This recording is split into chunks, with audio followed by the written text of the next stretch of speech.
Way to kick off the conference, and alas, today we concluded. I wish we had a few days in between the first and the last day because there really is so much to discuss. Today we move from pure constitutional architecture and theoretical framework to that kind of infinite feedback loop between theory and practice and lived experience. And we'll jump right into Quebec, the hotbed of constitutional controversy, and certainly the best living laboratory we could possibly think of to explore the issues we're concerned with today.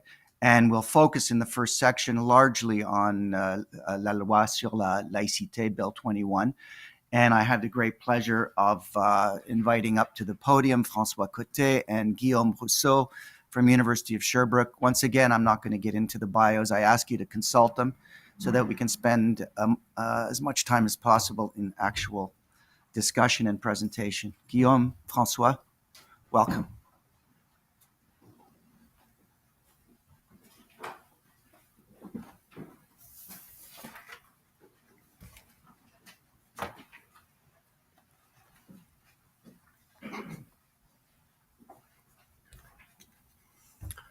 Good morning, everyone.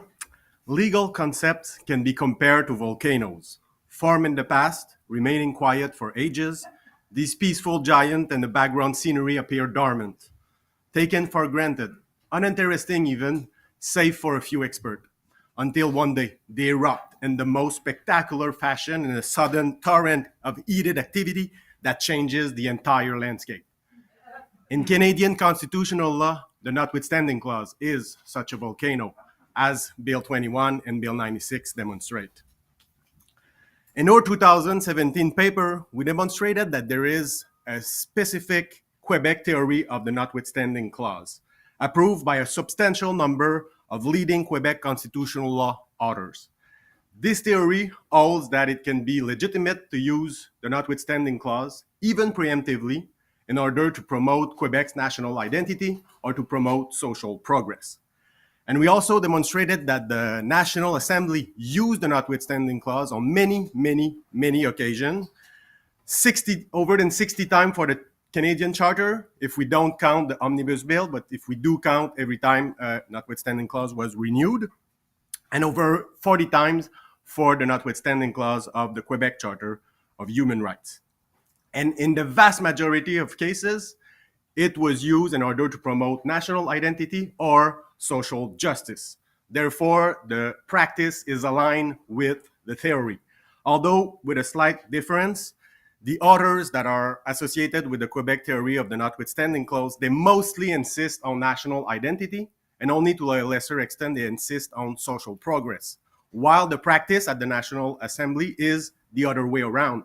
It's mostly more frequently about social progress, and only in some cases about national identity. So in light of that, we believe that Bill 21, Bill 96, the use of the Notwithstanding clause in this bill is in line with the theory. Even more, these bills, they bring the practice even more in line with the theory, since the use of the Notwithstanding clause in these bills is mostly about national identity, so as is the theory. For Bill 21, the demonstration is quite easy. You only have to look at the first recital of its preamble. It reads as follows: as the Quebec nation has its own characteristics, one of which is its civil law tradition, distinct social values, and a specific history that have led it to develop a particular attachment to state laicity. And on top of that, during the hearings on Bill 21, the minister responsible for the bill said, and I quote, "Notwithstanding clauses are introduced in the bill. Quebec has used these provisions more than 100 times. Almost always, it has done so to promote its distinct character and to allow social progress. With Bill 21, we are entering into this tradition and we are fully embracing it." End of quote. Now let's turn to Bill 96, which has a section 118, which proposes to include the Notwithstanding clause and all of the Charter of the French language. Not just Bill 96, but all of the Charter of the French language. Section 118 has not been adopted yet. the hearings are still ongoing at the National Assembly, so we don't know exactly how the minister will justify Section 118. But since the goal is to protect all of the Charter of the French language with the Notwithstanding clause, we assume that the goal of using the Notwithstanding clause here is the goal of the Charter of the French language, basically. So we can look at, again, the first recital of the preamble, this time of the Charter of the French language, and I quote, "Whereas the French language, the distinctive language of a people that is in majority French-speaking, is the instrument by which that people has articulated its identity." End of the quote. Moreover, in our 2017 paper, we actually predicted that one day the Notwithstanding clause would be used to protect the entire Charter of the French language. And as you know, prediction is quite a risky business in law and politics, but this time we were right, and we were right thanks to the Quebec theory of the Notwithstanding clause. So it's pretty obvious to us that the use of the clause in Bill 21 and Bill 96 is linked to national identity and therefore is in line with the Quebec theory of the Notwithstanding clause. But, and this is important, we do not pretend that this theory is the only one that can explain the use of the Notwithstanding clause in these bills, because there are other theoretical approaches. For example, the Quebec's Human Rights Commission suggests that the Notwithstanding clause should be used only to better promote human rights. And that echoes the theory of coordinate interpretation. And we believe that the National Assembly intent behind the use of the Notwithstanding clause in Bill 21 and Bill 96 is actually to promote human rights. In the case of Bill 21, you only have to read the second part of its Section 4, and it is as follows. State laicity also requires that all persons have the right to lay parliamentary, government, and judicial institution, and to lay public services to the extent provided in this act. So basically, all of the act respecting the laicity of the state is about respecting the right to secular public services. And of course, some can disagree with that. Some can think that there is such a thing as a right for a civil servant to practice religion while on duty. Some think that, and it's a perfectly legitimate political opinion. But this is not the point. The point is that the National Assembly has decided to enshrine a right to secular public services and has decided to use the Notwithstanding clause to protect this right. And this right to secular public services is actually linked to freedom of conscience. And the same is true for Bill 96. In fact, the second part of Section 4 of Bill 21 that I just read is directly inspired by Section 2 to 6 of the Charter of the French language. These Section 2 to 6, they enshrine 5 fundamental language rights, such as, for example, the right to work in French. And almost all of the Charter of the French language, all of the rest of the Charter of the French language exists specifically to make sure that these fundamental language rights are respected. So, for example, there's the right to work in French, and then there are many sections about labor relations, about inquiries and workplaces, and so on. And again, someone could disagree. Someone could think that there should be such a thing as a right to work in French or in English in Quebec. That would be a perfectly legitimate political opinion again, but that is not the point. The point is that the National Assembly has decided that there is such a thing as a right to work in French in Quebec, and has decided that there must be a Notwithstanding clause to protect this right. And of course, some will suggest that the right that we're talking about here in Bill 21, Bill 96, they're only the right of the majority. Technically, it's untrue because anyone in Quebec can exercise these rights. And then we can add that it's important not to forget that the National Assembly, its very existence, is for protecting the rights of the French-speaking minority in Canada, who happens to be a majority in Quebec. And therefore, we think that there's a contradiction here for some, because many of those who oppose Bill 21, Bill 96, the use of the Notwithstanding clause in these bills, they oppose it in the name of the rights of minorities. And at the same time, they're suggesting that the English-speaking majority, common lawyer majority at the Supreme Court should impose its will on the French-speaking minority embodied by the National Assembly. So we see this as quite a contradiction, and we'd be glad to hear our colleague on that. And then there's another point of a controversy. Some say that the use of the notwithstanding clause in Bill 21 and Bill 96 is very broad, sweeping, I think is the word that I heard. And it's partly true, but it needs to be nuanced. Because if you compare the use of the notwithstanding clause in these bills to the use of the notwithstanding clause in the middle of the 80s, back in the days, it was in all acts of the National Assembly. Here it's only 2 acts.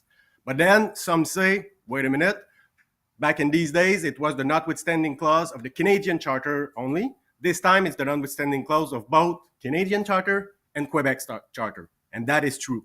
But we need to have in mind the context here. The use of the notwithstanding clause of the Canadian Charter only in the middle of the 80s, that was before the ruling of the Supreme Court in the Ford case. In this ruling, the Supreme Court of Canada decided that the interpretation of the Canadian Charter and the interpretation of the Quebec Charter were to be the same. More precisely, the Supreme Court decided that the interpretation of Section 1 of the Canadian Charter and interpretation of Section 9.1 of Quebec's Charter should be the same. Even though the wordings of these 2 sections are completely different, the Supreme Court decided that it's the Oates test that applies in both cases. Therefore, now, since this ruling, when the National Assembly used the notwithstanding clause of the Canadian Charter, it has to use the notwithstanding clause of the Quebec Charter as well, because if not, those who challenge the bills, those who and the judicial power could use the Quebec Human Rights Charter in order to bypass the notwithstanding clause of the Canadian Charter.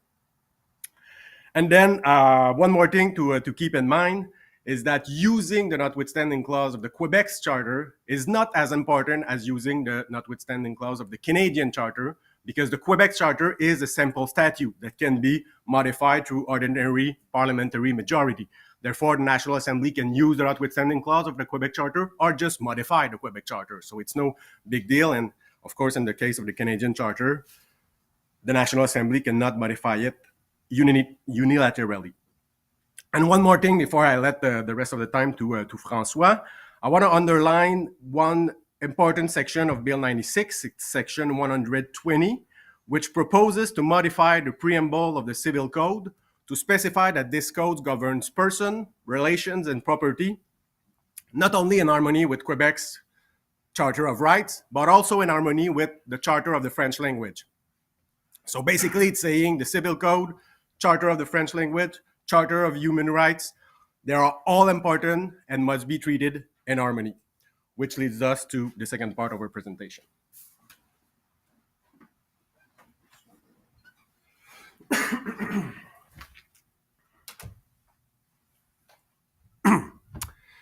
Thank you, Professor Rousseau. When all is said and done, the entire issue at hand regarding Quebec's use of charter overrides to protect its legislation from judicial scrutiny and invalidation boils down to one simple question. Does Quebec have any right, as a people and as a nation-state, to be different than the rest of English Canada and to preserve that difference? Or is it duty-bound to organize its culture, its society, and the intricate normative mesh of its interpersonal and collective relationships only as dictated by Anglo-Canadian standards? History, as our constant witness, for almost 250 years since the Quebec Act of 1774, Quebec has systematically embraced the first idea and rejected the second. This reality has been recognized since the earliest days of British rule, was reconducted at the birth of the Confederation, and still holds true to this day. We hold this as self-evident. Quebec is a distinct society within Canada, linguistically, culturally, and more importantly, legally. And a particular element of that recognized societal distinction, one which cannot be denied without denying Quebec itself or rewriting history, is its distinctive civil law legal tradition. As a matter of fact and of law, Quebec thinks law differently, and its entire civilist legal system functions according to different structures, different sources, and different methods than those of Anglo-Canadian common law. While common law lauds remedy-oriented judicial powers of intervention a posteriori through individual grievances, civil law embraces a generalist legislation-oriented conception of the law where a priori stability is paramount. While common law analyzes matters of equality and discrimination through the lens of substantive effects an individual may feel from a legal norm or a factual situation, regardless of form or intent, for the civil law, it's the other way around. Equality and discrimination are formal and intent-based as a matter of law, and the question of its felt effect, especially when it involves subjective issues of personal identity, choices, or beliefs, is a matter almost entirely left for the streets and the urns in the political domain, not for the judicial sandbox. While common law is focused on the rights of the concrete individual as a trump card against the state and everyone else to protect its infinitely variable personal interests, civil law is more focused on the right of a people to govern itself as a whole through the enactment of abstract generalist rules that tell everyone as abstract persona, and regardless of individual distinctions, what to do or not to do in abstract contexts and situations, expecting the concrete individual to adapt to the norm rather than the other way around. The list goes on and on. Let us just say that the two legal traditions are not the same and do not function the same way. Yet, since the imposition of the Canadian Charter of Rights in 1982, and exponentially so since the late 1990s and early 2000s, there is an observable and troubling tendency for Canadian tribunals, especially those of federal nomination, the Supreme Court leading the charge here, to ignore or deny Quebec's different civilist approach to questions of human rights in the name of Anglo-Canadian common law individualism when it comes to collective or identity matters, especially in the domains of language and religion, which are of paramount importance to Quebec. It happened time and time again throughout the decades, from Ford to Bergevin to Boisbriand to Multany to Amselem, to name but just a few cases. And many authors, Brun, Tremblay, Brouillet, Pelletier, Popovici, Morel, Taillon, again to name just a few, have pointed out and criticized this tendency, of which Premier Daniel Johnson Sr. was already worried about as far as 1968, when the Canadian Charter was just a theoretical project, to which he was opposed in the name of the distinct civilist Quebec legal tradition. Some international observers, such as Professor Sujit Choudhury, have even suggested that this decried tendency from the Supreme Court to conduct charter control of Quebec civilist law through an Anglo-Canadian common law worldview, when it comes to politically sensitive issues, is leading to some sort of fracture of the trust and confidence Quebec's legislature and people can maintain towards the Canadian tribunals in matters of collective interests and national identity. In way too many occasions for the last 4 decades, Canadian tribunals have invoked the Canadian Charter, or the Quebec Charter, which they have shackled to the former in such occasions, to reform Quebec's political choices made law in the name of a common law interpretation of human rights, in which, simply put, Quebec does not recognize itself nor its legal tradition. In this perspective, recourse to charter overrides takes an entirely different tone. Not only is it entirely in line with the distinctive Quebec theory of the Notwithstanding clause, according to which overrides can be justified when it comes to important matters of collective interests regarding social progress or national identity, it is also a strong and formal reminder that Quebec is a civilist jurisdiction that thinks law differently than the rest of English Canada. This entails two things. First off, it reminds that from a civilist perspective, preemptive uses of overrides are perfectly logical, as the civilist validity of legal norms is not fact-dependent. The legislature is under no obligation whatsoever to first wait for a tribunal to strike down its law in the name of a factual situation before deciding to uphold it anyway through an override. It can do so beforehand as a matter of rational logistics and principles, because in itself, the whole legal norm is an a priori abstraction.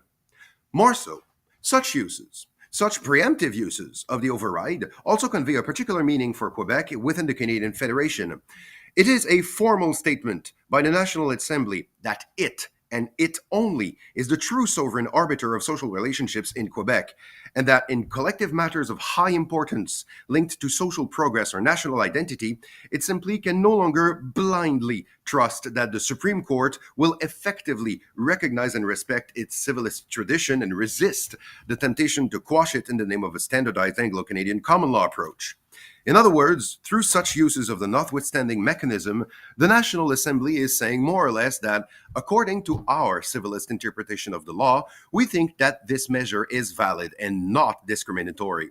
We, however, cannot take the risk that the Canadian tribunals could review and quash it under a common law worldview unaligned with Quebec's societal and legal values that may or may not see things differently. And given the highest societal importances of these issues, we will use the notwithstanding mechanism preemptively to avoid such a risk in the first place. The importance of such issue also justifies why, in the name of legal coherence and self-determination, the National Assembly employs the override in the broadest sense possible to preemptively and entirely subtract such legislative works from judicial scrutiny as widely as possible, a method that has been analyzed and deemed valid by the Supreme Court, even from what can be seen as a common law standpoint, since Ford, and one that has been recognized as valid at trial level in the ongoing Hack case, one may add as well. In conclusion, Quebec is asserting its legitimate right to regulate social affairs through its own legitimately distinct civilist legal worldview. And the notwithstanding clause, in that perspective, is a mean to that end. And in furtherance of that perspective, and it will be a very interesting venue to evaluate for Quebec in the near future, the National Assembly could very well consider introducing and periodically renewing omnibus overrides to cover the entire Quebec Civil Code. Just as our argument about national identity led us to predict in our 2017 paper that the clause was going to be used in the Charter of the French language, our argument about the civil law legal tradition now leads us to predict that one day it could be very well used to protect the entire civil code. But, of course, that depends on how Canadian courts will react to the use of the notwithstanding clause in Bill 21 and Bill 96, or, in other words, how they will react to hearing the volcano roaring again. Thank you.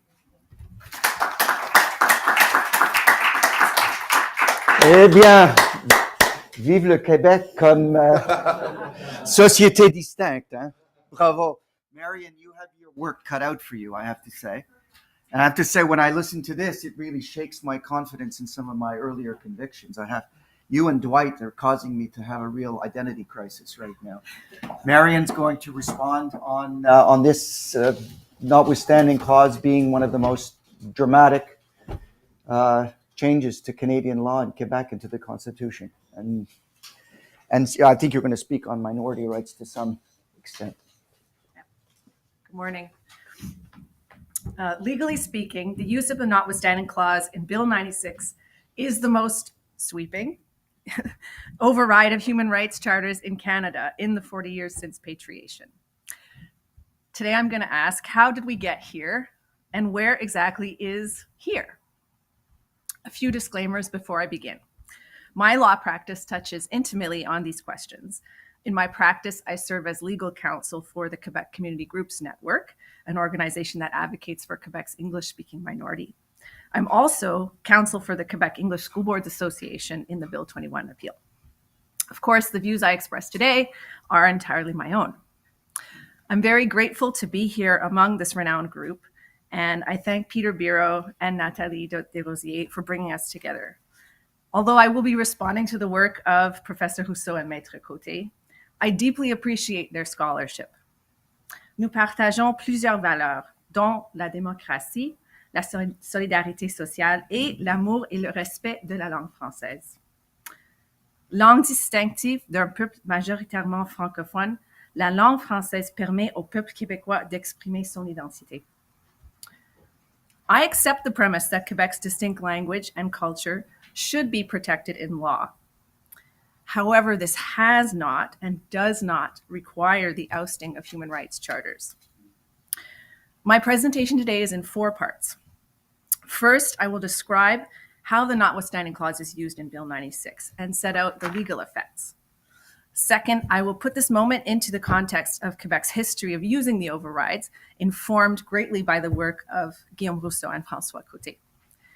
I accept that there is a distinct theory and practice of overrides in Quebec. However, I will argue that the use of the overrides in Bill 21 and 96 is a categorical break from this theory and practice. Third, I will argue that Bill 21 and 96 are in fact a constitutional project. I'll argue that Bill 21, Mr. Côté agrees with me. I argue that Bill 21 and 96, we are witnessing nothing short of constitutional change for Quebec and by extension for Canada. And in case you need any convincing, fourth and finally, I will end by explaining why anyone outside of Quebec should care. I'll start with some terminology. So as we heard from my predecessors, in Quebec, there are actually two overrides to think about because there are two human rights charters, the Quebec Charter on the one hand and the Canadian Charter. And while an override under Section 33 of the Canadian Charter, as we know, has a 5-year limit, an override of the Quebec Charter is indefinite. And when I'll talk about targeted overrides and total overrides. A targeted override is an override of selected provision of a human rights charter. So for example, an override of Section 2A of the Canadian Charter is a targeted override. A total override is an override of every provision of the charter. My first section, how the notwithstanding clause is used in Bill 96. Bill 96 was introduced in the National Assembly in May 2021. It's expected to pass likely before the Assembly rises in June. Bill 96 amends the Charter of the French language, 24 other statutes, 1 regulation, and the Constitution Act 1867. Bill 96 ousts the Quebec and Canadian charters the same way as Bill 21, totally and preemptively, in other words, to the full extent possible. It does this in 2 ways. First, as we heard, it puts the entire Charter of the French language under a total override of both charters.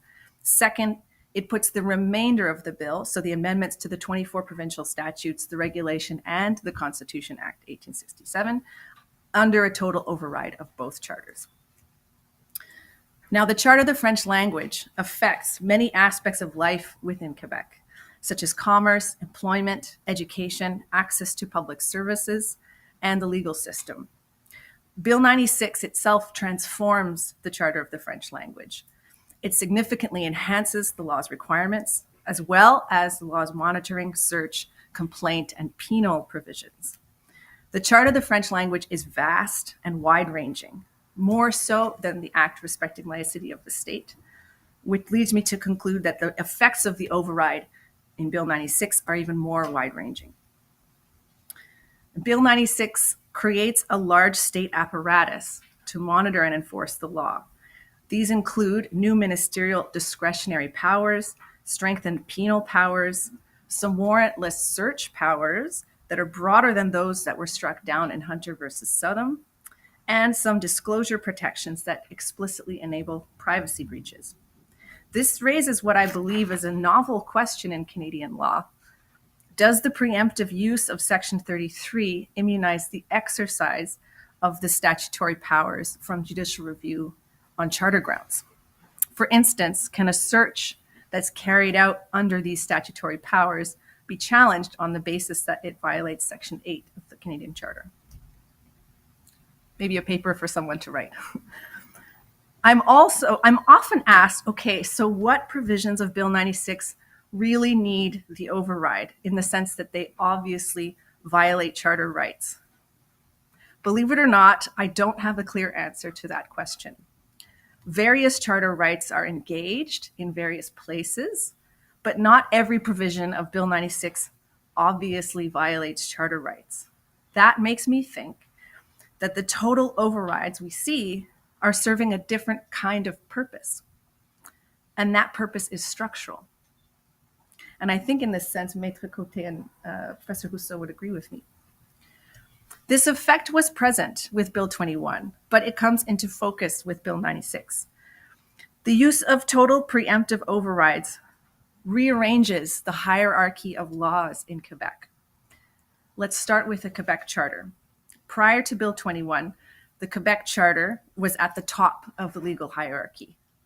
With its complete override, Bill 21 effectively placed the Laicity Act above the Quebec Charter. Using the same mechanism again, Bill 96 effectively places the Charter of the French language at the top of the hierarchy and demotes the Quebec Charter to third place. What about the Canadian Charter? Does the use of Section 33 in this way also rearrange the hierarchy of the Canadian Constitution? I would say that it does. In relation to these two laws, Section 2 and 7 to 15 of the Canadian Charter are effectively no longer the supreme law in the province of Quebec. I'll move to my second section. In this section, I'll respond directly to the work of Professor Rousseau and Maître Côté. They posit a distinctive theory and practice in Quebec around the use of the Notwithstanding clause. I would add Monsieur Peltier's ideas to that theory. Given that patriation removed some of Quebec's legislative powers, Section 33 provides, according to Monsieur Peltier, Section 33 provides Quebec a tool to assert its distinctiveness. I have studied these works very carefully, and while I agree that there is both a distinct theory and practice in Quebec, I do not agree that the use of the overrides in Bill 21 and 96 is consistent with either the theory or the practice. Let's start with the theory. There is undeniably a distinct theory in Quebec literature on the nature and appropriate uses of the clause.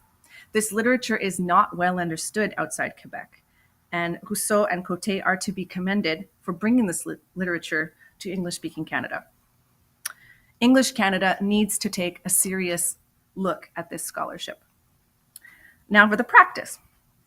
Quebec clearly has a distinct practice of using the overrides.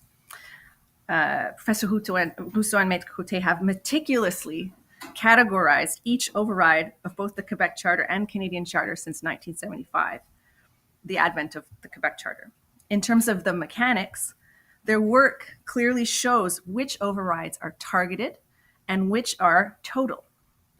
In terms of the purposes of these overrides, they categorize the purposes as either a state imperative, a social objective, identity issues, or none of the above.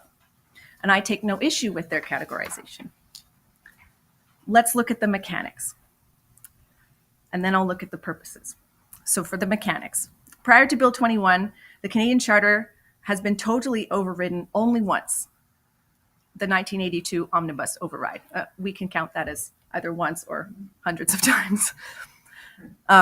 This use of Section 33 was upheld in Ford, as we know. Of great note, however, there was no simultaneous override of the Quebec Charter at the time.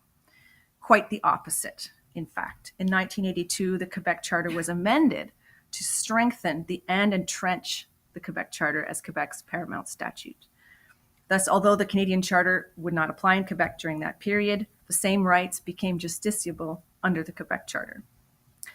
And the use of the overrides in 21 and 96 is categorically different. And the Superior Court decision in Hack, Justice Blanchard found that Bill 21 was, in fact, the first total override of both charters at the same time, and Bill 96 is the second. Now turning to the purposes of the overrides. To what extent is there actually a practice in Quebec of using the overrides to protect language and culture?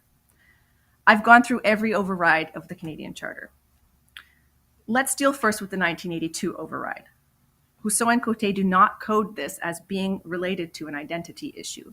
They describe it as a protest against patriation without Quebec's consent, and most scholars would agree with that categorization. I'll return to that in my next section. The remainder of the Canadian Charter overrides fall into four groups: pensions, education, agriculture, and language. The pension and agriculture legislation the override was coded as having a social progress objective. That leaves education and language. The education overrides were coded as identity issues. They were specifically to protect certain privileges related to confessional education, Catholic and Protestant. That leaves, finally, the language override. And the one we're talking about here is the very famous override of Section 2B following the Supreme Court's decision in Ford, which protected two specific provisions of the Charter of the French language that were found to be unconstitutional in Ford. From this analysis, I take away 2 points. First, the only time that the Canadian Charter has been overridden to protect language identity was the override following Ford. Second, the override following Ford was an unusual use of that override. While Quebec's use of the override is most often preemptive, the Ford override was exceptionally not preemptive. It was specific, targeted, and after a decision of the Supreme Court. Thus, the overrides in Bill 21 and 96 are different in every possible respect.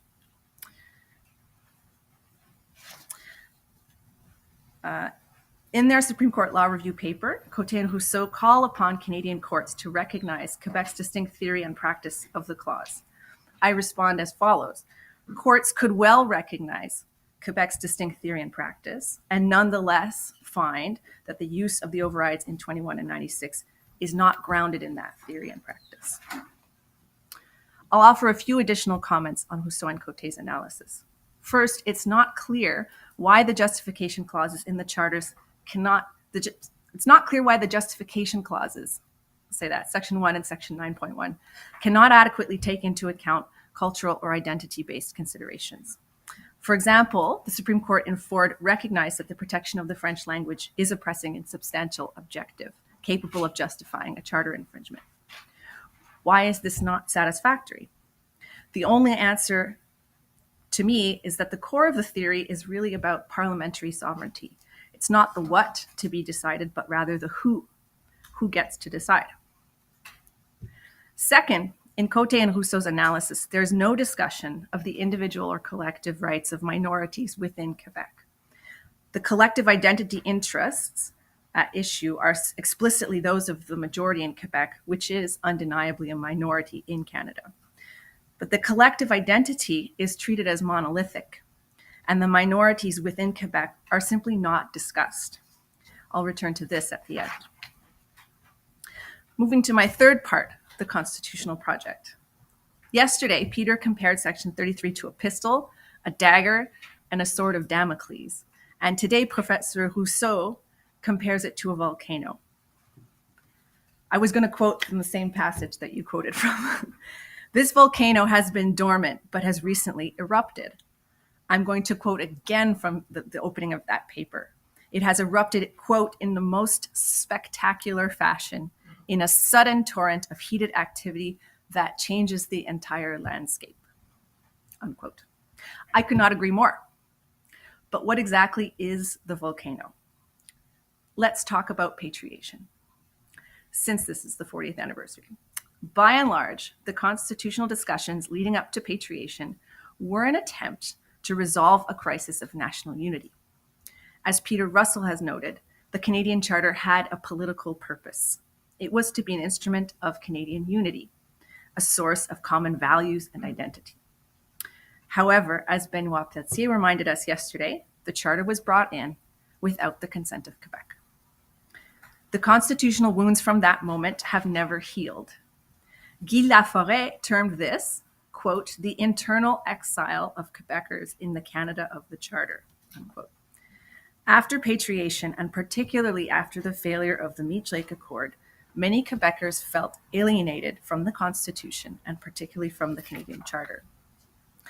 After the eruptions of Meech, Charlottetown, and the 1995 referendum, the constitutional volcano went dormant.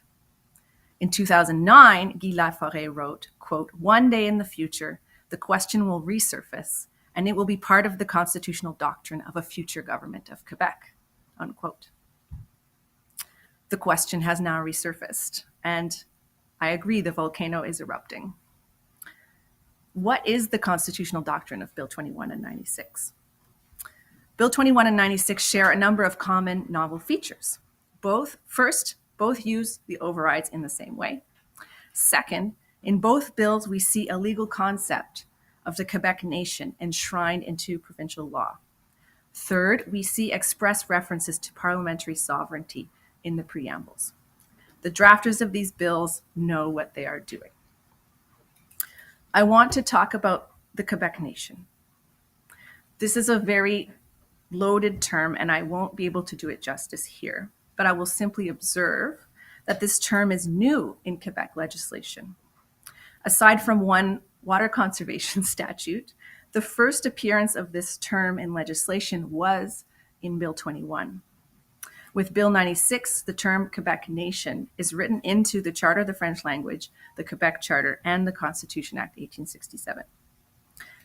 I would like to reflect with some temerity on the pairing of the Quebec Nation with the Charter overrides in these statutes. Does one have anything to do with the other?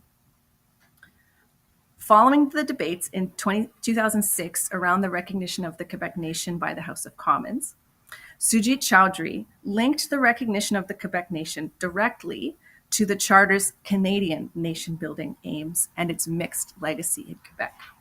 He characterizes Canada as a plurinational state, and he characterizes the Canadian Charter as an attempt to create a pan-Canadian political identity in this plurinational state. He warns that in places with competing national narratives, quote, there is a danger that rather than transcending those national narratives, a Bill of Rights will be drawn back into it. This is what has happened in Canada, unquote. Because patriation was done without Quebec's consent, for many in Quebec, the Canadian Charter is viewed as an externally imposed constraint on Quebec's ability to advance its national interests. On some versions of this view, the assertion of the Quebec Nation is synonymous with the rejection of the Canadian Charter. I say some versions because I don't think one necessarily follows from the other. But I think that's what we see here. Bill 21 and 96 assert the collective rights of the Quebec Nation and oust the application of the Canadian Charter over these two laws. And what of the Quebec Charter? Jacques-Yvan Morin, a champion of the Quebec Charter and deputy premier under René Lévesque, would have liked to see the Quebec Charter become more entrenched and harder to amend and override. The opposite is occurring. On my reading, the Quebec Charter has been thrown out with the bathwater. With Bill 21 and 96, we see the emergence of a new legal order in Quebec with a new orientation and theoretical basis. Quebec becomes the only province where human rights charters are not supreme. The National Assembly's power is increased, or some would say reclaimed, with a corresponding decrease in the power of courts to adjudicate rights. This is nothing short of constitutional change. It is a change in confederation. I will note that this constitutional change is being done by way of regular legislation. By contrast to the all-consuming public debate in the 80s and 90s, very little public dialogue has occurred on the constitutional aspects of Bill 96, even within Quebec.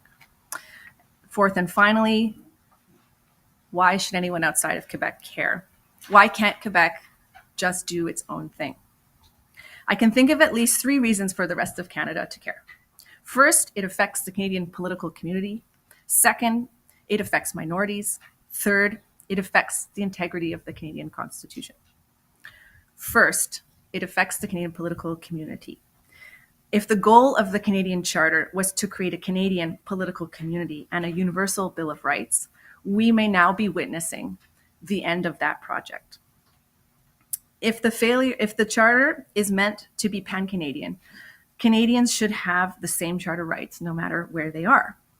On this view, it is an affront for it to apply unequally in one province.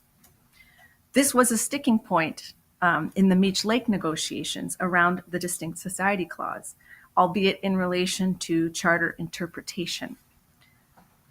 But with Bill 21 and 96, we now have a differentiated application of the Charter in Quebec. In some sense, this is Meech on steroids, or asymmetrical Charter federalism, or to be very provocative, one country, two systems. Second, this affects minorities. As the next speakers will likely discuss, Bill 21 and 96 have clear detrimental impacts on minorities within the province. In the case of Bill 21, Canadians coast to coast have noticed, and this has sparked frustration. Many Canadians, including Quebecers, are not comfortable with the removal of human rights protections of minorities in order to advance majority interests. Third, it affects the integrity of the Canadian Constitution. The Constitution is more than a text. It is practice and convention. To quote from Justice Blanchard, The total override in Bill 21, quote, trivializes, quote, unquote, the use of human rights overrides generally and shows, quote, indifference towards the true scope of the derogation. This kind of override is now being used again 2 years later with even farther reaching consequences. The overrides in Quebec right now set a precedent for future legislatures in any province or even federally to override fundamental rights. This is especially worrying in a world with rising populism, including in Canada. Strong constitutions protect against the vagaries of populism and abuses of power. I can't put it any more starkly than this. These uses of the override weaken Canada's constitution when we need it most. And I'll end there.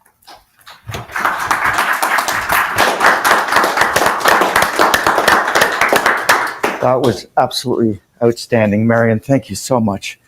We're going to have an amazing discussion. That's for sure. And I note the one way in which Pelletier is distinguished from these two gentlemen here is that he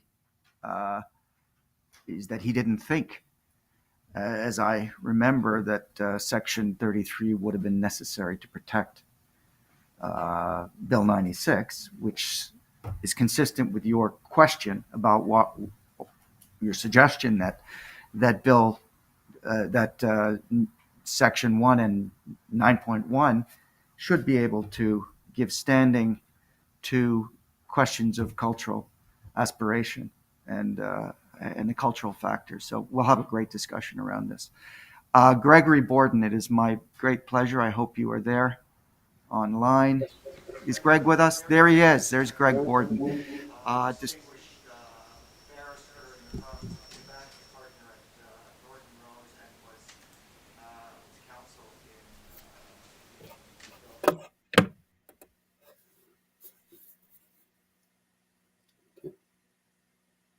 Are we ready?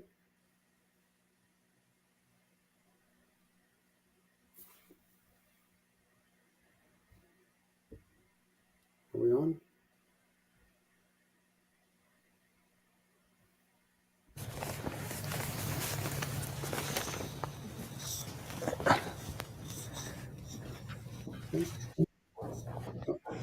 Greg, can you hear us? Very much. I should just say that I'm here really as been asked to participate in my capacity as secretary of the Coalition Inclusion Quebec. The Coalition Inclusion Quebec is a plaintiff in one of the cases challenging Bill 21, which we've heard a fair bit about this morning. As everyone knows, it's the law which prohibits wearing religious symbols in a broad portion of the public sector in Quebec. It even reaches a bit into the private sector.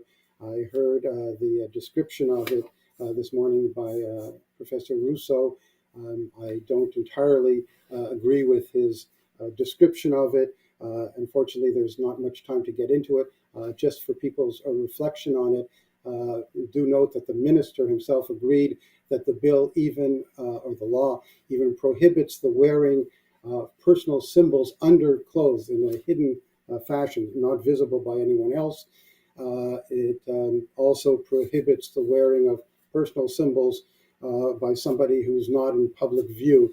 So it's worth reflecting on to understand really what the intention of the bill might be.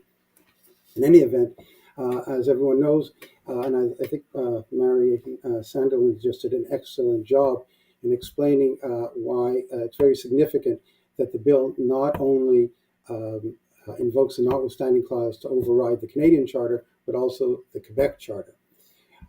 But in the short time we have, what I want to do is to focus on two things. First, I want to address one of the aspects of the positions that are taken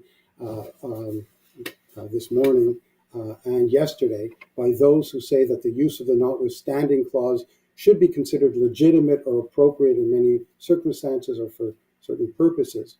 I want to raise some questions about what that means constitutionally. And then secondly, I want to briefly discuss one of the grounds on which the coalition is challenging Bill 21, which directly relates to the Notwithstanding clause. Now, Professor Rousseau in Quebec and Professor Dwight Newman, we heard from yesterday at the University of Saskatchewan. I imagined Professor Rousseau would say he's an honorary Quebecer, and others argue that it's perfectly legitimate for legislatures to have the final word on the law in certain circumstances or for certain purposes. This can be to either overturn a court decision or preemptively to avoid a court challenge where a legislature does not want to risk leaving the decision to the courts. I'm going to refer to Professor Rousseau and to Professor Newman as examples, but I believe the questions I raise apply to others who adopt their general approach to the notwithstanding clause. Professor Rousseau says that it's legitimate, either appropriate or justified, to use the notwithstanding clause to protect Quebec's cultural and national identity and to advance what he has called social progress. Professor Newman agreed that there are justified uses of the notwithstanding clause. He has argued that legislatures should not be unduly loath to invoke it, and he has criticized what he calls the excessive deference to judicial interpretation of rights. But if there are legitimate uses, that does imply that there are also illegitimate uses. If there are appropriate uses or justified uses, there must be inappropriate uses or unjustified uses. These terms, legitimate, appropriate, justified, as they're used, you have to understand they're purely political descriptors. These are not juridical terms in the way they're used.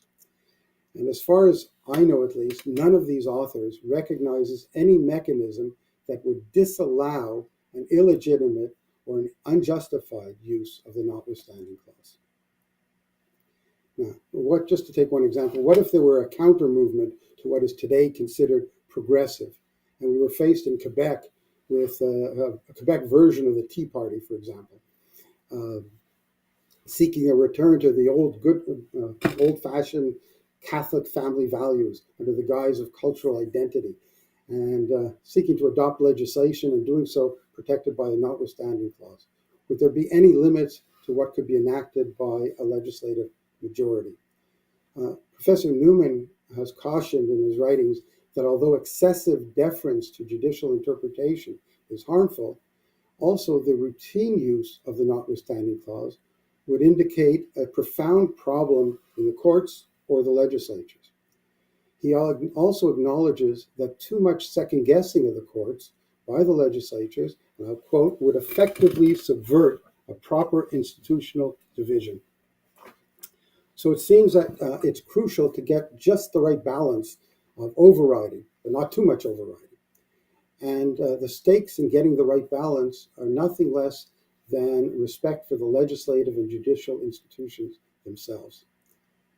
So it seems to me that this type of subtle balancing that this calls for, the significant risk of, so to speak, falling over the edge, is not something that's easily controlled or reversed at the ballot box. So the question for those who consider that the use of the notwithstanding clause is legitimate and proper in certain circumstances is whether the constitutional system is helpless in the face of what they would consider to be an appropriate use of the notwithstanding clause. In other words, is there any limit to what can be shielded from judicial review? I think that those who support the notwithstanding clause need to answer that. This is especially pressing question right now, and I think what we've heard this morning really focuses on this. I think we're on the verge of normalizing the use of the notwithstanding clause. I think this is now, and it's become really clear in what we've heard, that this is actually the aim of the current government, and that with the adoption of Bills 21 and 96, we've gone a long way towards actually achieving this. Bill 21 and Bill 96 are the two keystones of the present government's cultural and linguistic policies. Recourse to the notwithstanding clauses attracted some opposition in the case of Bill 21, somewhat less in the case of Bill 96, and those mini-storms have largely passed. Future use of the override power is likely to attract even less attention. So it's likely that the normalization of recourse to the notwithstanding clause has already largely been achieved. And the political price, which was once assumed to attach to its use, will largely be blunted in the future. There's also no reason to believe that this phenomenon will be limited to Quebec. The Ontario government quickly jumped on the bandwagon with its Bill 307. Ironically, I love the name, Protecting Elections and Defending Democracy Act 2021. Other governments are sure to see that such preemptive use of the notwithstanding clause is possible with political impunity. And I don't see any reason to believe that it will not become part of the legislative toolbox of other provincial governments. So again, to those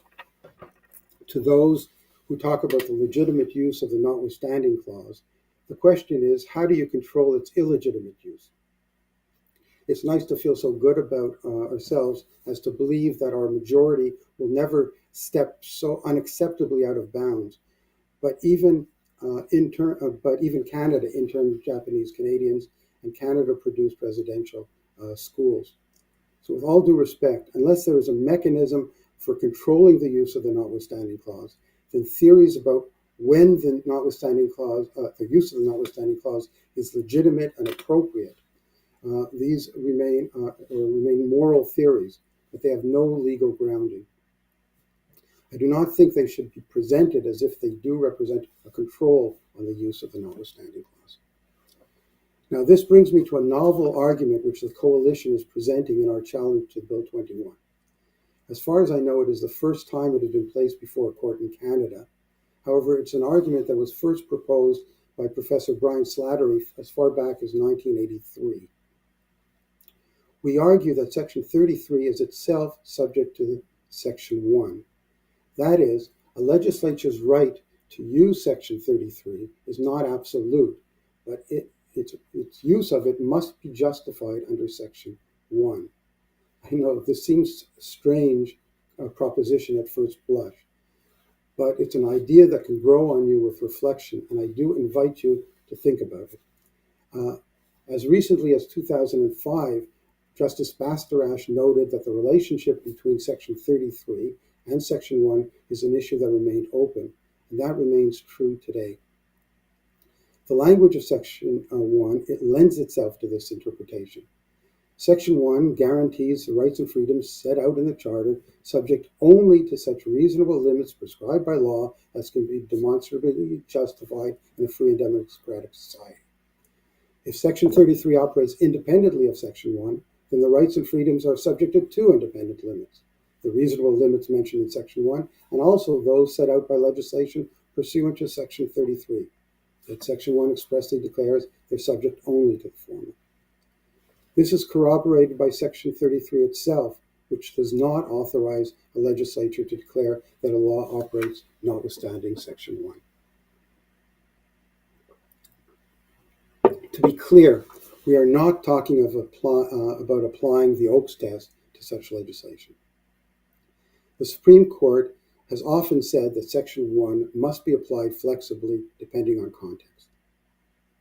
In this case, what is being assessed is whether a legislature's recourse to Section 33 is demonstrably justified, and Section 1 will have to be applied accordingly. It will be necessary to develop tests to apply for this purpose.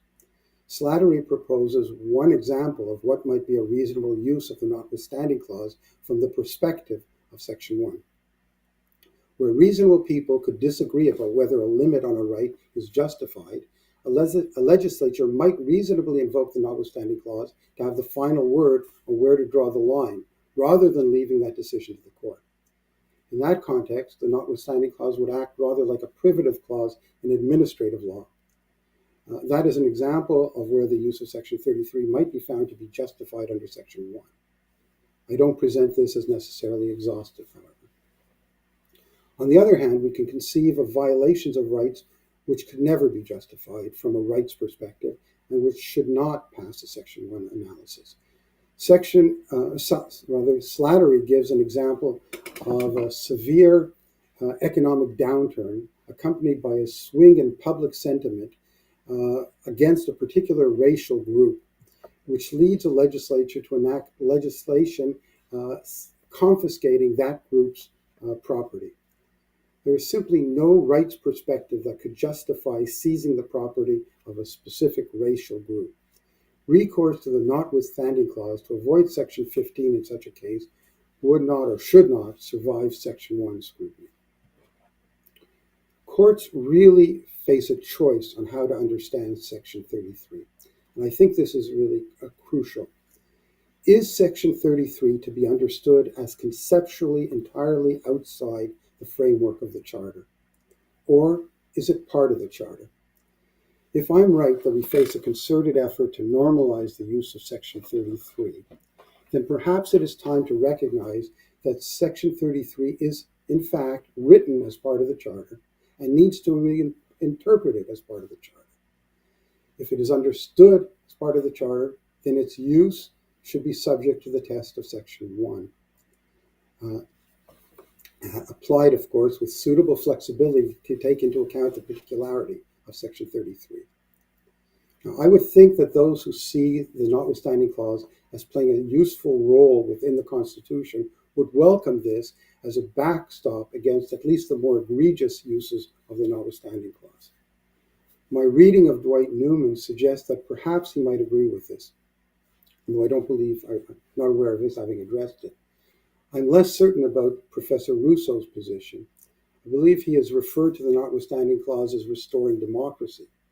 I may be wrong, but to me this suggests that his ideal is a constitution under which any legislation which musters a legislative majority, regardless of its content, should be valid. If he agrees that in law that it should make no difference whether or not the notwithstanding clause is used for a so-called legitimate purpose, he should acknowledge that. If this is not his view, I'd be very interested in hearing what constitutional limits he would place on the majority. Thank you very much.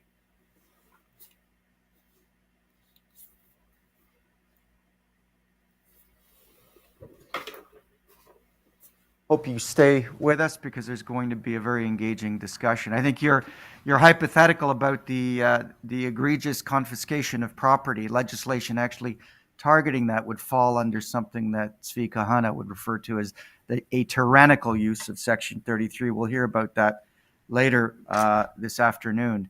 I'm so glad that you actually took on head-on the issue of the engagement of Section 1 in this context. Few people have thought about that seriously. There's a paper by Adam Kinzinger, a master's thesis done at McGill, where he also looks at that, and I hope it's something that we focus on at some point. I now have the pleasure of inviting Jonathan Montpetit up. Jonathan is a journalism fellow at Massey and a CBC journalist and a keen observer of political and cultural affairs in Quebec, and he's going to give us a journalist's take, I think, on what's going on. And I think visiting the question that I discussed with Erna Paris last summer is about whether Canada and indeed Quebec is still a liberal constitutional democracy. Thank you, Peter. Thank you for inviting me here. It's a real honor to be on this panel, speaking alongside such esteemed scholars as you all are. I'm usually the annoying guy in the CBC newsroom who wants to do yet one more story on the notwithstanding clause. So it's really great to be in a room of like-minded people. What I'd like to do in my presentation is sketch for you what is new about how the current Quebec government is using the notwithstanding clauses that are contained in the Canadian Charter of Rights and Freedoms and the Quebec Charter of Human Rights. I'm not offering a legal argument, obviously. Rather, I'm pulling together a narrative based on archival work that I've done and my own reporting on Bill 21, to a lesser extent my reporting on Bill 96. My goal is to offer a perspective on how to understand where these controversial pieces of legislation fit within Quebec's historical context and how they could shape its democratic institutions. I will argue that Quebec has its own tradition of liberal constitutionalism. This tradition gave birth to the Quebec Charter of Human Rights and until recently conditioned how politicians used the notwithstanding clauses in the province. With the rise of a new conservative nationalist movement in Quebec, though, this tradition has been marginalized and its future now looks uncertain. Quebec obviously went through a period of intense modernization in the 1960s. At the outset of this period, a law professor at the Université de Montréal, Jacques-Yvan Morin, argued the province needed to join the global movement towards codifying human rights. In a 1963 article published in the McGill Law Journal, Morin wrote that the need for a provincial charter of rights arose from two sociological developments in Quebec. First, a rapidly expanding state apparatus was becoming increasingly involved in people's lives, and so its administrative power needed to be balanced with individual liberty. And second, Quebec's cultural majority was being confronted with greater religious and ethnic pluralism. As a modern society, Quebec, according to Morin, required a specific set of laws to protect the political liberties of its citizens, no matter how unpopular against the majority of the population. That's a quote from the paper. In sketching the range of rights to be included in an eventual Quebec charter, Morin drew heavily on the guarantees in the UN Declaration of Human Rights and the European Convention on Human Rights. As such, the rights are a mix of the negative rights associated with liberal constitutionalism, as well as the positive rights, such as economic and social rights, that are often associated with Republican thought. But the content of Morin's hypothetical charter is arguably secondary to his vision of the broader role it should play in Quebec's constitutional framework, namely that it should provide lasting restrictions on state power. A lengthy section of the article is devoted to the problem of reconciling the need for hard and fast limits on government with the constraints of the British parliamentary tradition. In order to give the charter constitutional rather than mere statutory features, he proposed requiring a two-thirds majority to amend fundamental individual rights. There is a tendency, he noted, for national groups to be overly concerned with collective rights when their political destiny is uncertain.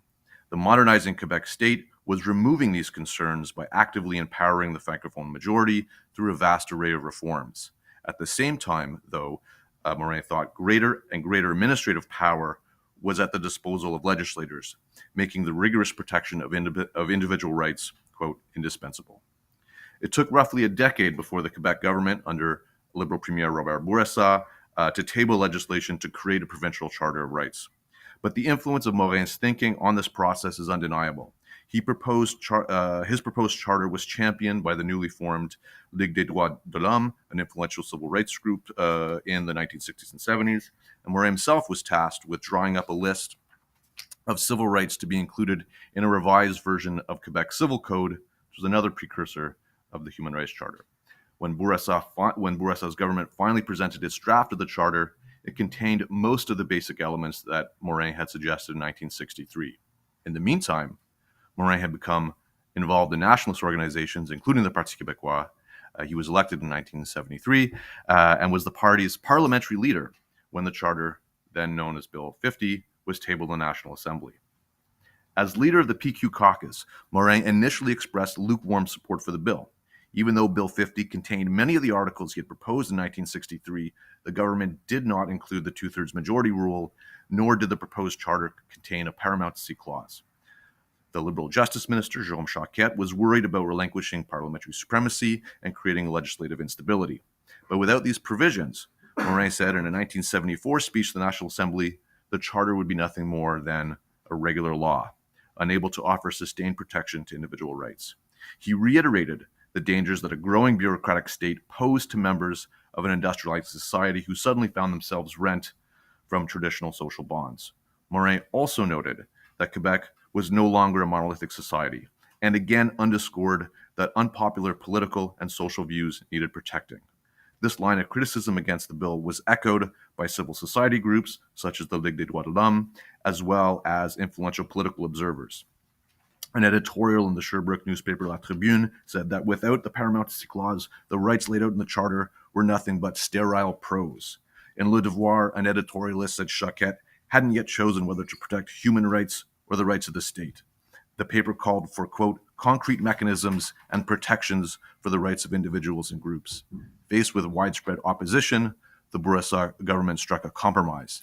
It agreed to gradually phase in a paramountcy clause, but also added an override clause that could be invoked with express intent. With these conditions, the bill passed unanimously in 1975. Now, this debate about the Quebec Charter of Human Rights illustrates that there was a general willingness among political elites in the province to accept strong, if not absolute, checks on state power and the potential excesses of majority government, one of the central features, of course, of liberal constitutionalism. Even if the override clause was used frequently in the early years of the Quebec Charter, politicians were nevertheless aware of new norms around parliamentary supremacy. The first draft of Quebec's language charter, for example, invoked the notwithstanding clause of the Human Rights Charter, but Premier René Lévesque's government was criticized by a wide cross-section of society for doing so, and the clause was withdrawn.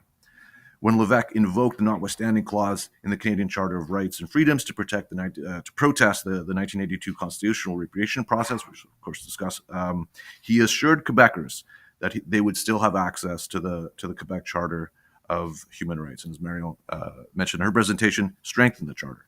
The following year, he invoked the notwithstanding clause in both charters to override the rights of striking public teachers in back-to-work legislation.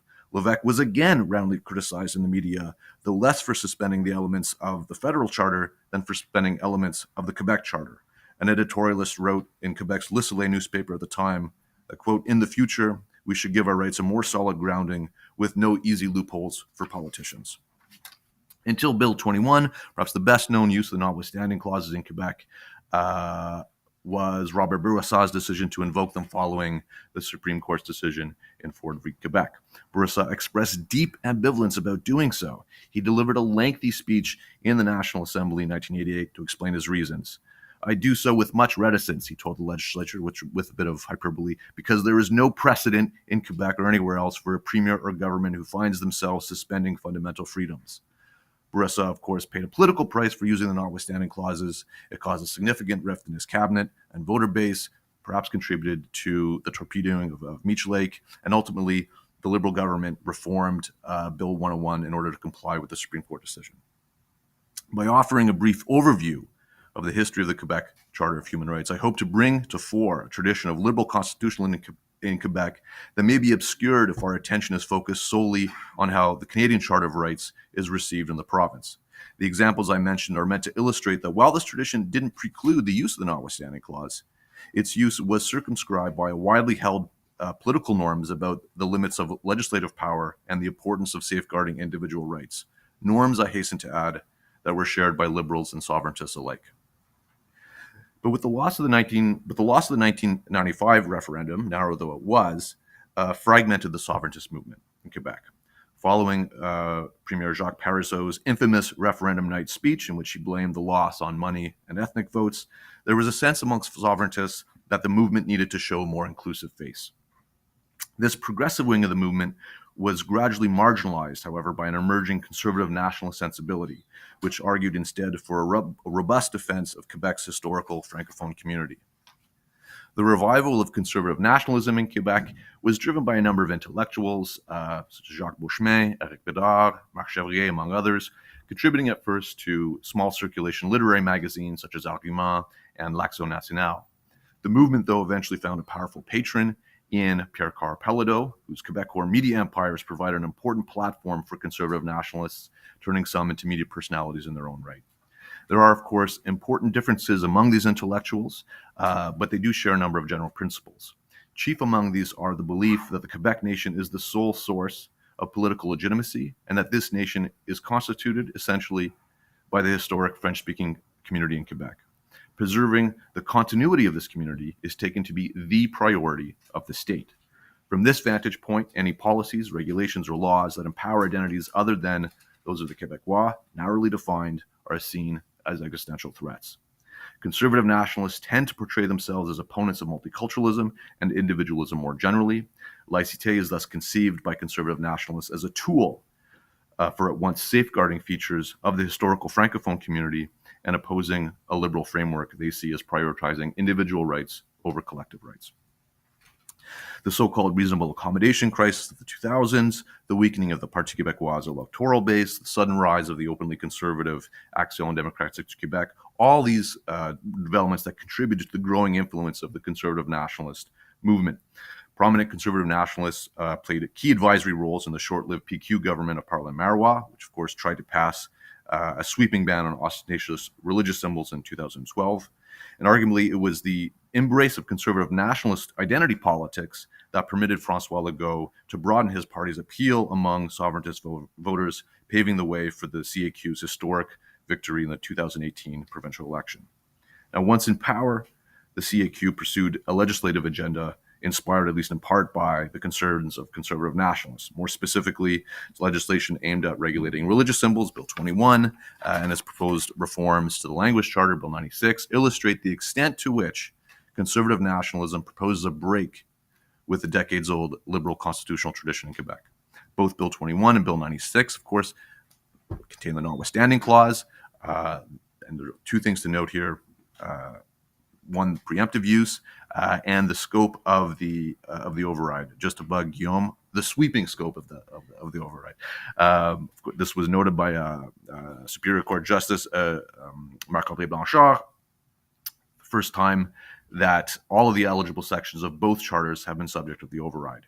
The government has been quite open about its motivations for doing so. When the CAQ government tabled the secularism legislation in 2019, the minister responsible for the bill, Simon-Jean Barrette, defended using the clauses by saying, quote, "It's up to Quebec's parliament and not the courts to decide on a matter so fundamental to society."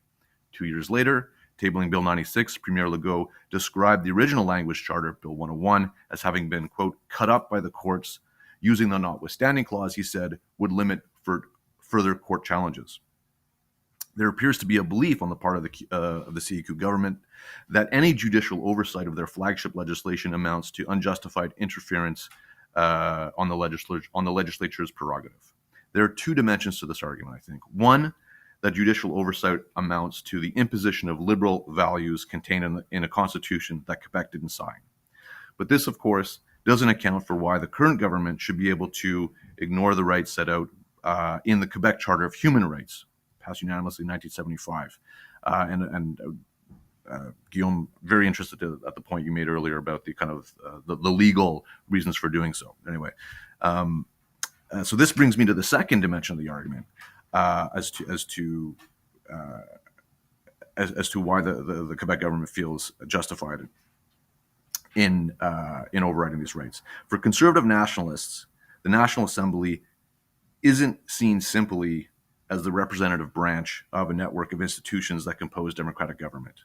The Quebec legislature, and by extension the Quebec government, is seen rather as the vehicle for a historically defined people to achieve its destiny. The notwithstanding clauses thus aren't being used to assert parliamentary supremacy per se, but rather popular sovereignty. That is, an ideological construct in which a homogeneously conceived people are the sole source of political legitimacy. When the legislature is understood as the exclusive institution holding popular sovereignty, any limits on its power can appear illegitimate. Now, to grasp the potential consequences to the liberal constitutional tradition, it is worth considering some adjacent political developments in Quebec.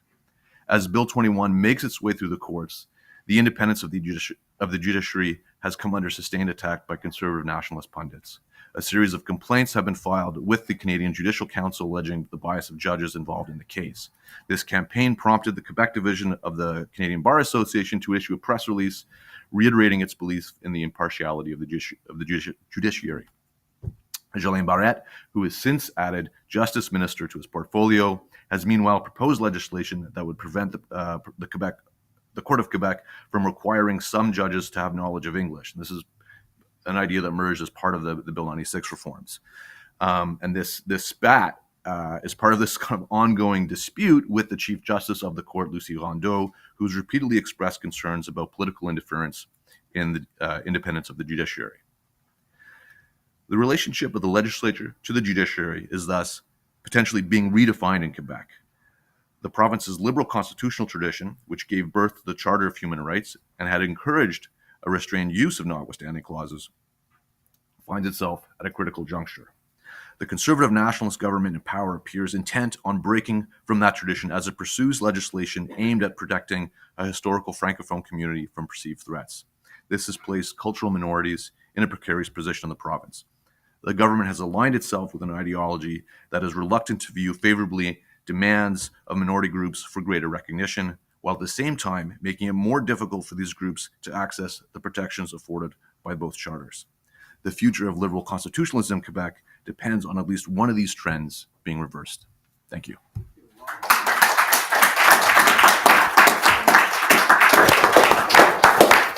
Wow.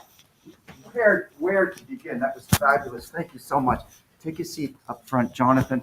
I know there are going to be questions and discussion. Let me just throw out the first question. I think, Marion posed a challenge that I'd like to give François and Guillaume an opportunity to respond to, and that is that the introduction of the idea of Quebec nation into Bill 21 and Bill 96, brought about a structural change, a kind of reordering of the hierarchy of laws. In fact, I think Marion may have gone as far as saying that effectively the human rights protections or the human rights laws were completely thrown out, effectively being relegated behind the notion of Quebec nation that takes center stage in Bill 96 and 21. I wonder if you would want to respond to that, whether first of all you agree that change has occurred, but also secondly, what if it has occurred, what's your response to that, both in terms of a matter of political legitimacy, and also just in terms of maybe how the override works.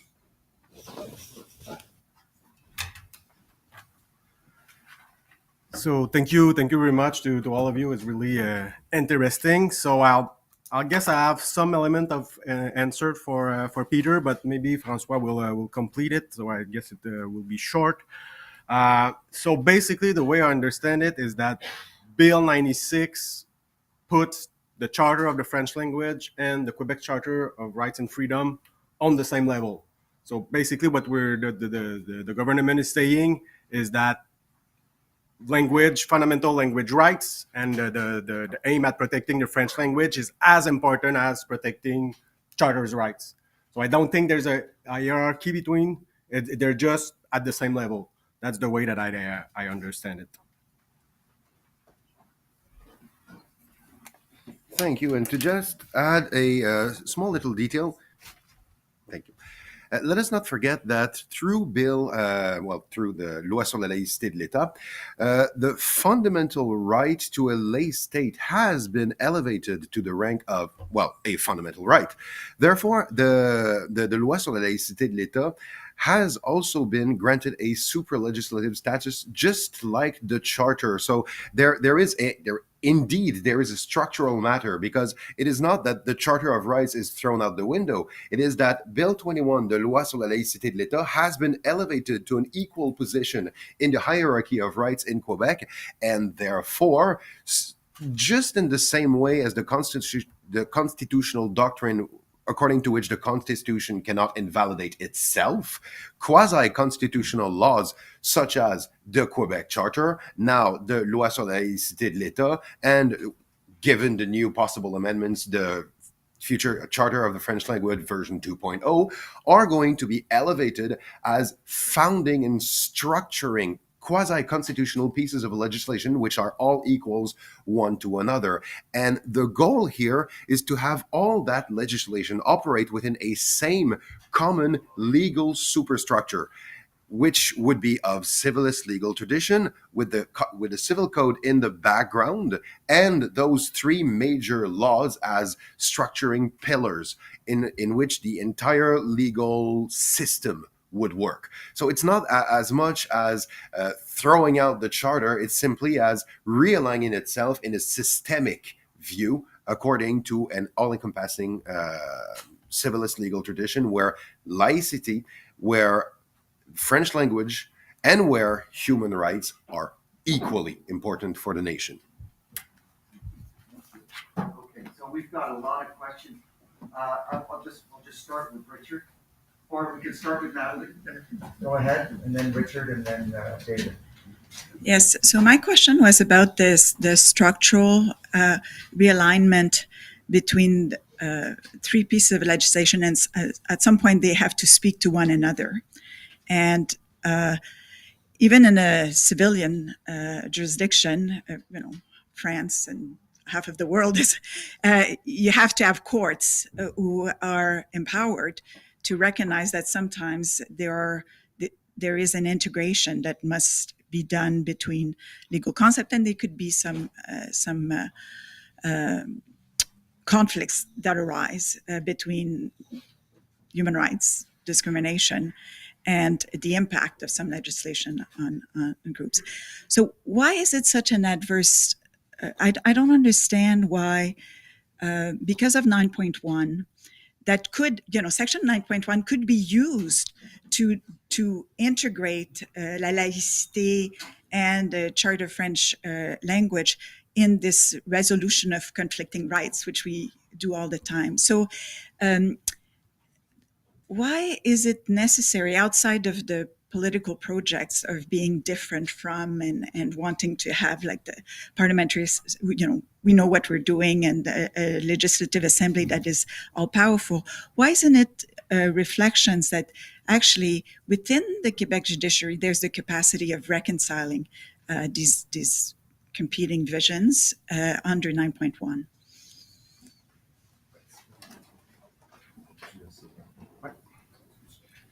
So thank you for this question. So I think that Section 9.1 and even Section 1, they're not that important, because if there was no such thing as Section 9.1 or Section 1, the court would simply find internal limit to every right. So it's a two-step process instead of a one-step process, but it's at the end, it doesn't change much. I think that the real question is not, is there a two-step test or a one-step test? I think that's not quite the real question. The real question is who has the last word, and the last word. Yeah. So if you have, the last word. You're right. Who has the last word? Because if you have Section 9.1, whether you have Section 9.1 or not, it's just, and Section 9.1 again. Well, I mentioned it earlier very briefly. Section 9.1, when you look at the reading, you feel like it's really much. There's a lot of room for sovereignty of the parliament, a lot of room for the deference towards the legislator. And then the Supreme Court decide that it's really the Oakes test, which is really linked to the wording of Section 1 of the Canadian Charter. So you see that there may be, if we go back in time, 30 years ago, we could find a way to interpret Section 9.1 in a way that really could grant some autonomy to a National Assembly, but that's not what happened. And I guess it's more efficient to go for the notwithstanding clause instead of asking the Supreme Court, please, will you come back and look at the wording of Section 9.1? But that being said, this course of action is not thrown out the window, because in Bill 21, the Bill 21 has actually modified Section 9.1 to add the word laicity. And therefore, on the long term, maybe the Attorney General will ask the Supreme Court to read Section 9.1 and to see that there's a word laicity, and that therefore it's not exactly like Section 1 of the Canadian Canadian Charter. But we're not there yet, and it's much more efficient to use the notwithstanding clause, at least on a short-term basis. I'm going to have another conference on Section 1. because to reduce Section 1 as you just did, and I have to take issue with that. I mean, clearly that's the American approach. Is that all the work happens in inside the definition of rights. I think Section 1 does much more than that. And I'd love to hear Dwight in another conference just talk about that, because it's a fundamental difference. I have 5 people on my list, and I just want to note, Gregory, I know you're there. You're absolutely welcome to respond to these questions as we go forward. I'll try to remember to turn to you. Okay, but let's hear from Richard Moon. Or did you want to intervene? Yes, actually. Okay, please go ahead, and then we'll hear from to follow up on that. I'm still interested in knowing whether in that ideal constitution, whether there is any mechanism by which the press, for example, or a minority group would be able to vindicate their rights if they thought they were being violated. Is there a mechanism that they could say, by which they could say, look, we believe the National Assembly has violated our rights? Or does the National Assembly always have to have the final word? Very good question, and we face this question many times. Many times people ask us, but what if the government of Quebec was authoritarian? What if there was expropriation? What if the minorities were and so on and so on? And that is precisely the reason why we did this empirical study. We didn't just talk about the notwithstanding clause and the theory and sovereignty of parliament, although that's important. We look at specifically, and we did like hundreds and hundreds of pages of parliamentary archives to really look at what is really going on with the notwithstanding clause since the notwithstanding clause of the Quebec Charter, since the middle of the 70s. So we could have found terrible things. We could have found a law prohibiting homosexual activity and using a notwithstanding. We could have found, things that were terrible because, the mentality in the 70s is they're not the same mentality as today. But we did not find such a thing. So it's just an argument that is purely theoretical. What if there was an authoritarian government? Well, there is no authoritarian government. There has not been an authoritarian government in Quebec since the 1970s, at least. And there will not be an authoritarian government. So your answer is for the next decade. So that's why we did the empirical studies. And then to answer the question, but what if? Well, if you look at section 33, I think that the answer is quite obvious. The answer is you go to next election. And if there is a slightly authoritarian government in Quebec, well, there's a thing called election. You go from door to door. You tell your neighbor that this government is authoritarian, that they need to fight it. And if there is one day an authoritarian government in Quebec, the people of Quebec will oust it out at the next election. That's the solution provided by Section 33. So your answer is that the Canadian government might violate a fundamental right, but the Quebec government, unless it becomes a dictatorship, which will never do so. Okay, we've got to move on to other questions here. Yeah, just briefly. In fact, it's important. And that was a rhetorical question, by the way. Okay, very briefly, because Gregory is mentioning government of Canada and government of Quebec, and I just want to make an important nuance concerning what I just said.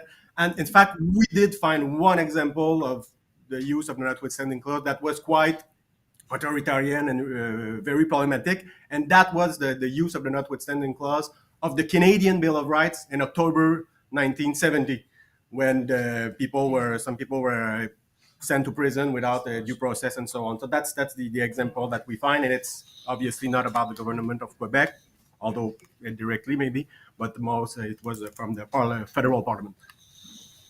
Richard. Sure. Just to begin with a quick observation about something that that came out, I think, in several of the presentations, and that is that, of course, the Section 33 rests upon a concern that unelected judges might have significant power, and I take that there's an additional concern coming out of Quebec, and that is that federally appointed judges might have the power to oversee legislation. But what I want to really talk about very briefly is Bill 21. And it seems to me that the most generous thing that can be said about Bill 21 is that it rests upon a misunderstanding of non-Christian religious practices, religious traditions. Within mainstream Christianity, there is no obligation, there is no expectation that one wear a religious symbol. So it becomes easy for those who grew up in the Christian tradition to imagine that wearing a symbol is an act of advertising one's faith, or even more of promoting one's faith in some way. And that just seems to rest on a fundamental mistake or misunderstanding of Sikhism, even Islam, and a tragic, I think, misunderstanding. Because we know that there are personal commitments to adhere to certain things when one thinks of a non-proselytizing faith like Sikhism. And we know it's also an expression of personal identity, a connection with the community. Now, it seems to me that's the most generous reading of Bill 21, and there are more plausible readings that are far less generous. Okay. I don't want you to know. You can't respond to this because we're not going to get into a political fight. I think because there is obviously a good response to that, but we just can't get in. We've got a certain number of questions we have to get through, and I'll just take that as a contribution to the discussion and a very valuable one. David, you're up. Just observation and a question. I'm not a lawyer, political activist. When I hear discussions about Section 33, Quebec reconciliation with the Aboriginal communities, it's almost as if there is this permanent duality, settlers versus Aboriginals, French versus English. And implicit in the structure of the conversations and the legal discourse is that any other community other than English Canadians, French Canadians, and Aboriginal are a third-class community. And the question is, if any legislature, the Quebec legislature, can override the Constitution in part or in whole, what would limit a legislative majority at the federal level from doing the same for the French Canadian community or any other minority community within Canada? Well, there are language rights in the Constitution that are not subject to Section 33. But that's a whole other discussion. That's a partial answer to your question, but I think it was a political question in a certain sense. And if anyone wants to take a crack at responding to it, by all means. Well, maybe briefly. I mean, I think the real premise of the question it really is simply about the problem with majoritarianism in general. Yeah, but basically what we did is really there's a reason why we call it the Quebec theory of the notwithstanding clause. So we believe that it applies to Quebec, and I wouldn't say that it's what we said for Quebec is good for Ontario, for the Ford government, or for the federal government. We would need to do more research and more thinking in order to modify it or to rethink it in a broader Canadian perspective. And maybe it just wouldn't work because the very basic of the Quebec theory of the notwithstanding clause is the fact that the majority in Quebec is in fact a minority within Canada, and that changes the whole thing, and that's the very start of the whole thinking. Well, that's not the case at the federal level. The Canadian English-speaking majority could not say, well, we're being threatened, and we're under the English language will disappear one day, so therefore we are limiting the rights of French-speaking in Canada. That wouldn't make any sense. So the basic of the Quebec theory of the notwithstanding clause doesn't apply to at the federal level. So that puts sociological observations and sort of into question as well. But your question's a good one, and we'll think on it. And you'll hear shortly from Caitlin on minority rights, and I think she will touch on part of your question. We have a question online asking from Elizabeth Sanderson, asking about the collective interests of the original or Aboriginal nations in lands that became Quebec in Canada, and a question about whether there's any role in the majority legislature of the Quebec nation. I think she means any place for the interests of original nations in the concept of Quebec nation, if I understand Elizabeth's question. Yes, if you look at the preamble of the Act on the National Assembly, if you look at the preamble of the Act respecting the rights and the prerogative of the state and the people of Quebec, so different acts, you look at their preamble and they talk about the people, the nation, and it's pretty clear to me that it includes everybody in Quebec. So we could go into details and explain why, but it's pretty obvious to us. Then, broadly speaking, there's the question of minorities. And I think it's really important to underline one thing, because Jonathan did a great job at telling us how the recent history of political ideas in Quebec. He did a great job, but I will add something, is that national conservative. They did part of the job. They did a role in bringing in Bill 21, Bill 96. That's for sure. But especially in the case of Bill 21, there are many people from the left wing of the PQ, such as Louise Baudouin, and these people are also, there's a link between them and the left wingers in France, which are really into, some of the left winger in France really into promoting a strict version of secularism. And also many people from North Africa. They came to Quebec to not to be under the pressure of radical Islam. And here they're really into the movement promoting Bill 21. Jamila Benhabib, Nadia El Mabrouk, Yolangeda, Ansaf Aidar. You can name many of them. They were there both at the hearings on Bill 21. They were there at the Superior Court as a witness. Almost all the witnesses, except one, I believe, in favor of Bill 21, they were Muslim, mostly Muslim women, and mostly the reason why they were in favor of the Bill 21 was somehow linked to promoting a strict version, some will say, of secularism. And you see that it's really coming from socialist thought in France. So I think you must add that to your analysis to make it more complete. Okay, thank you. Steve, you had a question? And then Dwight will follow. So come up to the microphone, and then we'll follow with Dwight. And I want to make sure that Gregory and Right. and Jonathan and Mary have an opportunity to respond as well. So the first thing is an observation. You talked about the Quebec theory of the clause, and you talk about Quebec academics. I find it at least worth of commenting, maybe on your part.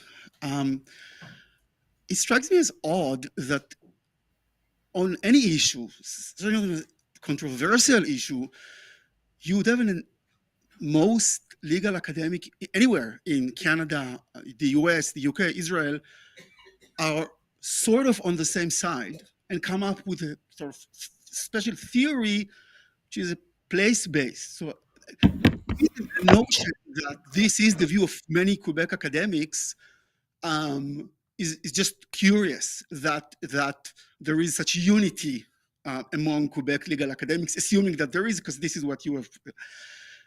The second thing, I was listening very carefully, and you didn't, when asked the questions about the fear of what I call tyranny, authoritarianism,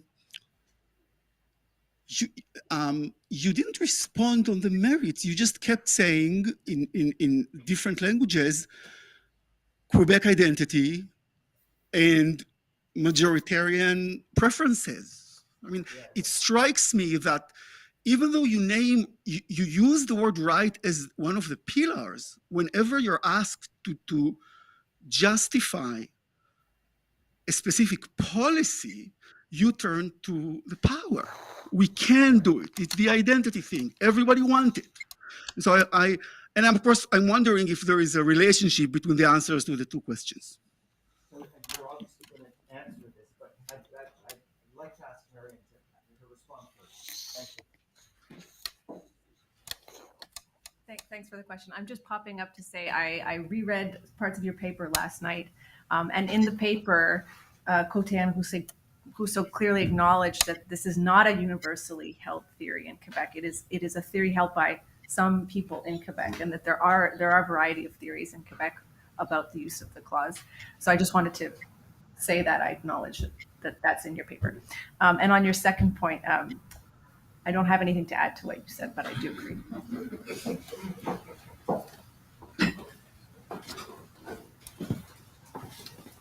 So the first part of my answer just been delivered to you by Marion in a better way than I could have done it. So thank you for that.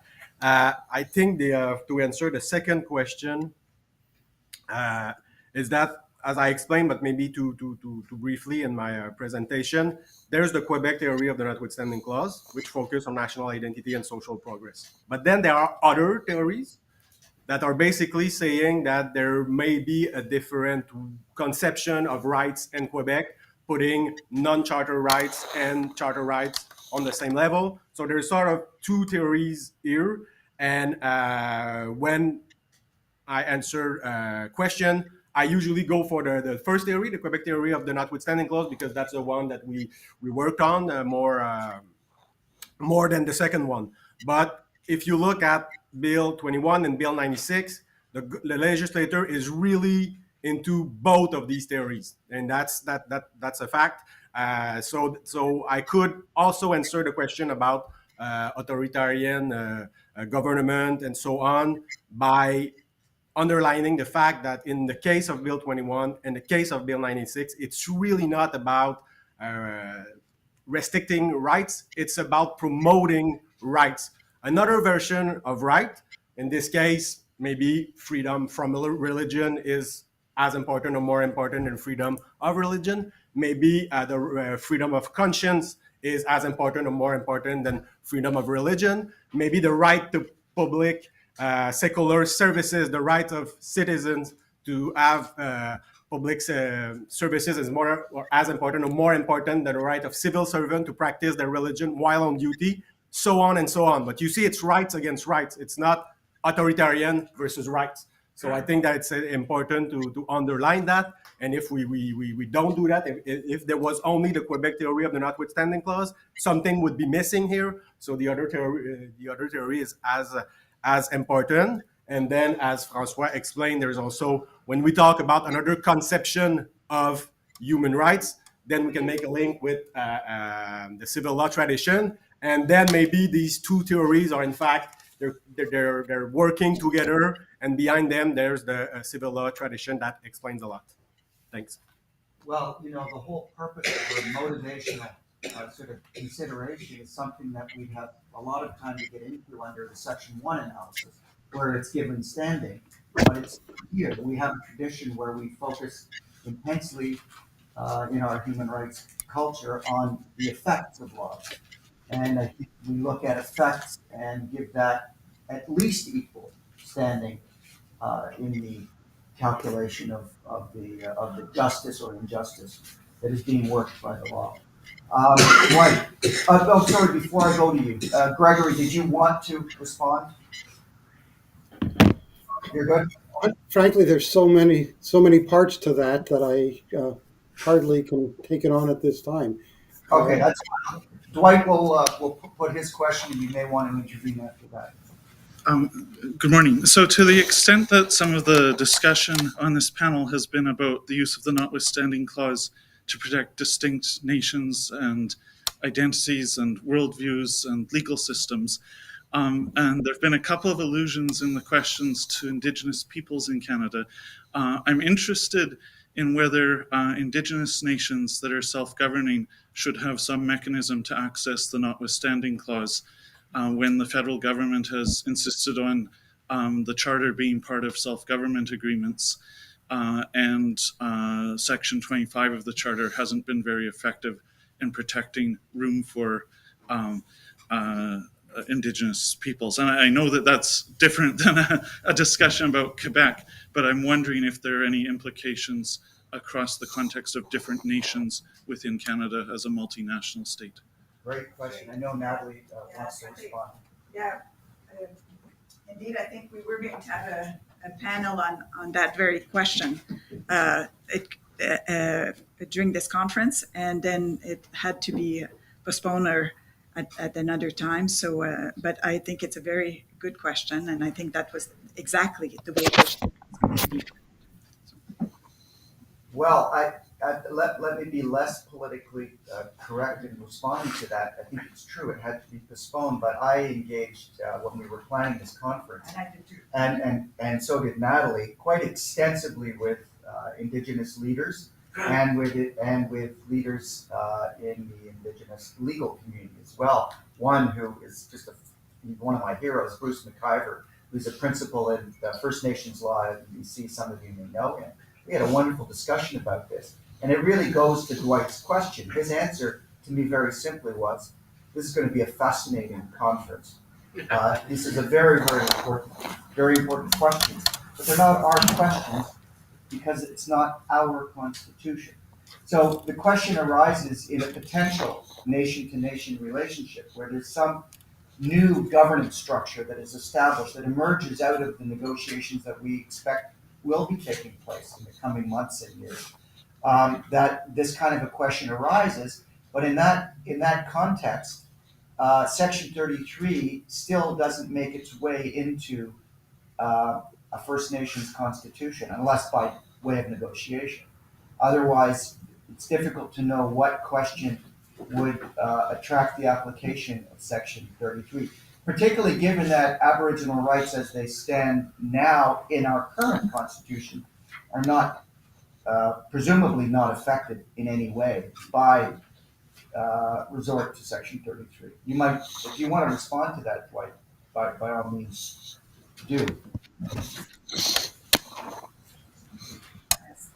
I appreciate that this makes sense as a separate conference. And I felt bad asking it to this panel. But I mean, the kind of context I'm thinking about is where there is a self-government agreement, which has the charter as mandatorily applying.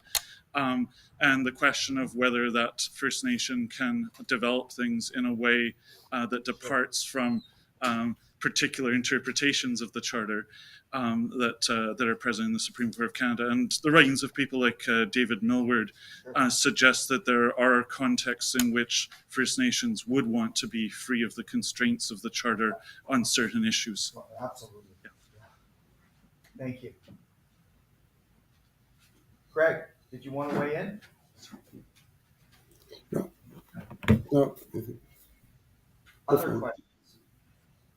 I can't believe we're out of questions.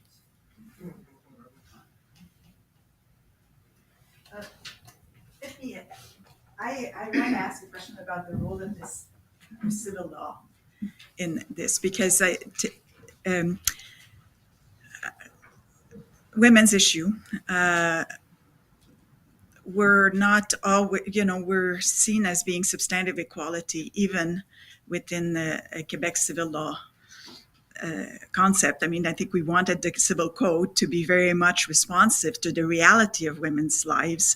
So the idea that the civil code does not engage with substantial equality and doesn't view discrimination the same way, I'm troubled by that assertion in light of the work that has been done for so many years by so many people within the civil law traditions to respond to the real challenges of equality. So it seems to me there's a bit of a disconnect here.